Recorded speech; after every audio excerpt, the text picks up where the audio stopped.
மத்திய அரசின் சார்பில் நடத்தப்படும் கலா உத்சவ் போட்டியில் புதுச்சேரி ரெட்டியார்பாளையம் பிரசிடென்சி பள்ளி மாணவர்கள் வெற்றி பெற்று தேசிய அளவில் சாதனை படைத்துள்ளனர். புதுச்சேரி ரெட்டியார்பாளையம் பிரசிடென்சி மேல்நிலைப்பள்ளி மற்றும் பிரசிடென்சி மேல்நிலைப்பள்ளி மாணவர்கள் இந்த கல்வியாண்டிற்கான போட்டிகளில் பங்கு பெற்று 7 பிரிவுகளில் வெற்றி பெற்றனர். புதுச்சேரி முதலமைச்சர் ரங்கசாமி மற்றும் கல்வித்துறை அமைச்சர் நமச்சிவாயம் ஆகியோரை மாணவர்கள் நேரில் சந்தித்து வாழ்த்து பெற்றனர். அப்போது பள்ளி தாளாளர் கிறிஸ்ராஜ், பள்ளி முதல்வர் ஜெயந்தி ராணி மற்றும் ஆசிரியர்கள் உடன் இருந்தனர்.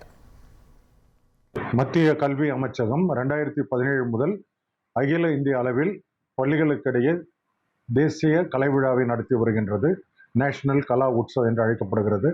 இதில் பிரசிடென்சி மேல்நிலைப் பள்ளியானது தொடர்ந்து கலந்து கொண்டு 5க்கும் மேற்பட்ட பரிசுகளை வென்று சாதனை படைத்துள்ளது. குறிப்பாக 2025 நடைபெற்ற இந்த கலை விழாவில் 2 முதல் பரிசுகளையும் 1 2ஆம் பரிசையும் பெற்று புதுச்சேரி மாநிலத்திற்கும் பள்ளிக்கும் பெருமை சேர்த்துள்ளது என்பதை நான் பெருமையுடன் தெரிவித்துக் கொள்கின்றேன்.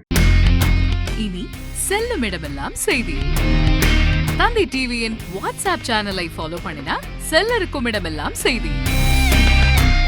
இதோ QR கோட் இப்பவே ஸ்கேன் பண்ணுங்க, ஃபாலோ பண்ணுங்க.